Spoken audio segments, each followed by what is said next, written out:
throughout the entire series of the End of Times, I've received a lot of feedback of people asking me, who do I think the Antichrist is? And I've really kind of held back on communicating that, mostly because I was waiting till we got to this section that we're about to enter into in Revelation on Babylon, which gives great detail into the beast and what Babylon is and that kind of thing.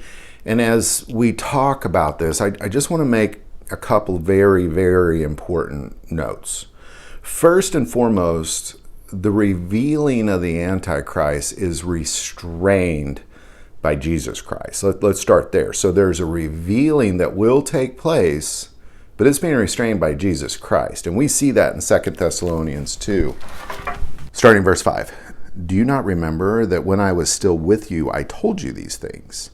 And now you know what is restraining, that he may be revealed in his own time. For the mystery of the lawlessness is already at work. Only he who now restrains will do so until he is taken out of the way. And then the lawless one will be revealed, whom the Lord will consume with the breath of his mouth and destroy with the brightness of his coming. This is critically important because, as we talk about who's the Antichrist, there's a revealing that will take place. And my hesitation, because I have suspects, I have my usual suspects, but there's a revealing that is being restrained by Jesus Christ. And I am not the guy that's going to say, well, let me go ahead and just do this, because somehow I'm going to be able to achieve that when Jesus Christ is restraining the revelation of the Antichrist. Because what is not being restrained is the revelation of Jesus Christ. That is not being restrained. And that is very important that we continue to talk about the revelation of Jesus Christ, because the revelation of the Antichrist will come in its own time. Now, again, I share this because I will make some speculations as we go through these following chapters. In Revelation 17 and 18, there's going to be, I'll tell you what I think as we go through that, but not until we get to the deep parts of the harlot, because all of these come together and it points straight at certain nations, certain kings. And I'm just going to be real honest. About 10 years ago, I thought the Antichrist was somebody totally different. And since then, I've obviously been wrong.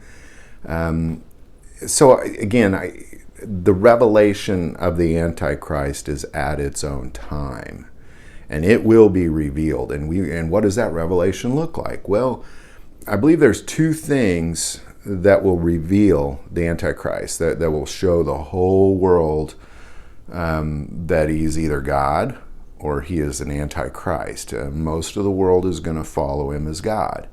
And then there's going to be a remnant of Jesus Christ who will not do that. And ultimately what you got is the two possible revelations of the Antichrist is going to be a fatal headshot wound, or some sort of fatal head wound, which then will cause him, Satan cannot revive anybody from the dead, and we've talked about that in many past videos.